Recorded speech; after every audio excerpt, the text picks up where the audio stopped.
आपली मेजवानीमध्ये आपलं खूप खूप मनापासून स्वागत आहे। तर आजची रेसिपी आहे मटर पनीर। तर आमच्या चॅनलवर आमचं यूट्यूब चॅनलवरती तुम्ही नवीन असाल तर नक्की लाईक करा, सबस्क्राइब करा, शेअर करा। चला तर मग रेसिपीला सुरुवात करूया। मी भांड ठेवलेलं आहे गरम करायला। 1 चम्मच बटर टाकते।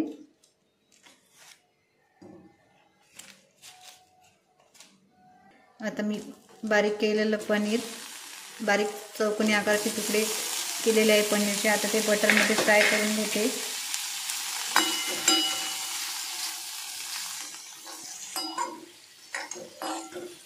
किंवा तुम्ही बटरच्या ऐवजी तेल पण टाकू शकता।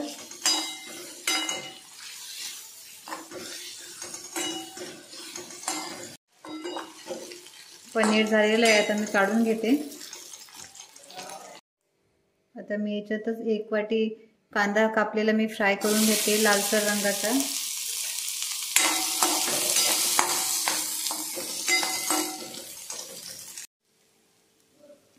हे बघा आपला कांदा पण छान लाल रंगाचा झालेला आहे। मी कांदा काढून घेते। खोबऱ्याचे काही तुकडे घेतलेले आहे मी, हे पण कांद्यासारखेच मी लाल कलरचे थोडेसे भाजून घेते। बघा आपला खोबरं पण झालेलं आहे कांद्यासारखं छान लाल कलरचं। मी हे पण काढून घेते आणि मिक्सर मधून बारीक करून घेते। हे बघा मी मिक्सर मधून पहिले खोबरं काढून घेते। याच्यातच मी कांदा भाजलेला काढून घेते। दोन्ही एकत्रच काढून घ्यायची, छान आपली पेस्ट घट्ट होईल। 1 टोमॅटो पण याच्यातच बारीक करून घेते।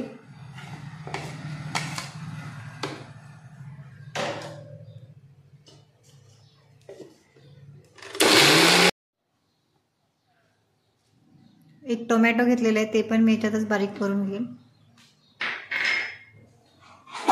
भांड गरम करायला ठेवलेलं आहे, त्याच्यात मी तेल टाकलेलं आहे 1 चम्मच, मोठा 1 चम्मच। तेल गरम झाले की मी मोहरी टाकते।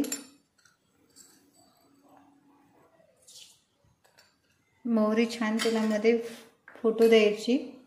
मोहरी छान तेलामध्ये तडतडलेली आहे आणि आपण हे बारीक वाटण तयार केलेलं आहे ते टाकूया। आणि मी एक सांगायचं विसरलीच आहे, हे मिक्सर मधून बारीक पेस्ट करताना पाणी अजिबात नाही टाकायचं। हे बघा मी तेलात टाकलेला आहे तो मसाला, याला छान फ्राय करून घ्यायचा आहे। पाणी टाकल्याने थोडंसं तडतड उडेल म्हणून मी बारीक करताना पाणी नाही टाकलेलं आहे। छान तेलामध्ये फ्राय झाल्यावर 1 चम्मच मी आलं लसणाची पेस्ट टाकते, फार काही बारीक केलेली नाही आहे। हे बघा अर्धवट मी आलं लसणाची पेस्ट टाकते, अर्धवट बारीक केलेली, जास्त बारीक नाही करायची। हे पण मिक्स करून घेते।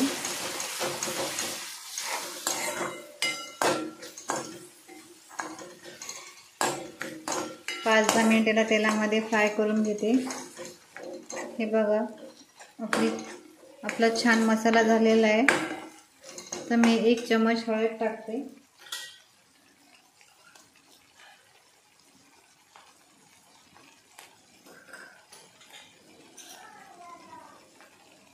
दोन चम्मच लाल तिखट,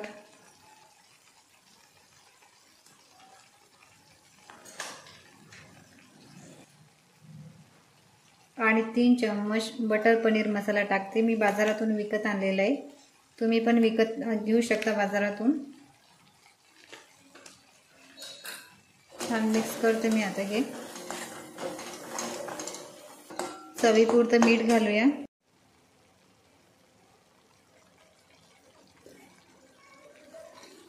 मिक्स करून घेऊया। मी अगदी थोडं पाणी घातलेलं आहे, छान ग्रेव्ही होईल आपली। बघा आपल्याला हवं तसं पाणी टाकू शकतो आपण याच्यात। याला छान तेल सुटेपर्यंत मी 5 मिनिटं होऊ देते। बघा भाजीला छान तेल सुटते तर मी 1 वाटी मटर घेतलेला आहे, धुवून घेतलेला आहे स्वच्छ पाण्याने, हे टाकते। हे या मसाल्यामध्ये छान होईल। हे बघा भाजीला छान तेल सुटलेलं आहे, छान आपली ग्रेव्ही तयार झालेली आहे।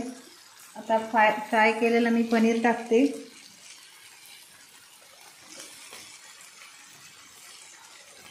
हे पण छान या ग्रेव्हीमध्ये मिक्स करून घेते।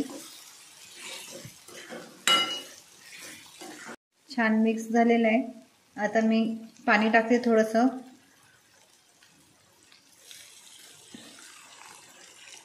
ते पण मिक्स करून घेते. आपला मसाला पूर्ण मिक्स झाला पाहिजे. हे बघा छान मिक्स झालेलं आहे. छान ग्रेव्ही झालेली आहे आपली.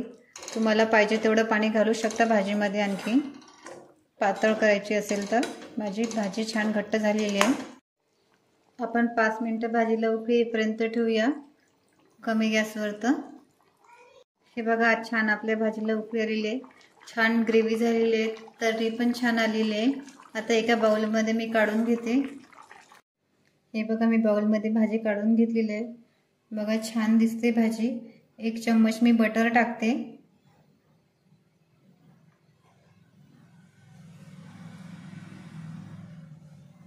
गार्निशिंगसाठी बारीक केलेली कोथिंबीर. छान भाजी तयार झालेली आहे. तुम्हाला आवडल्यास नक्की आम्हाला लाईक करा, शेअर करा, सबस्क्राईब करा. मैत्रिणींना व्हॉट्सअपवर, फेसबुक, इंस्टाग्रामला शेअर करा. आवडल्यास कमेंट करा. धन्यवाद.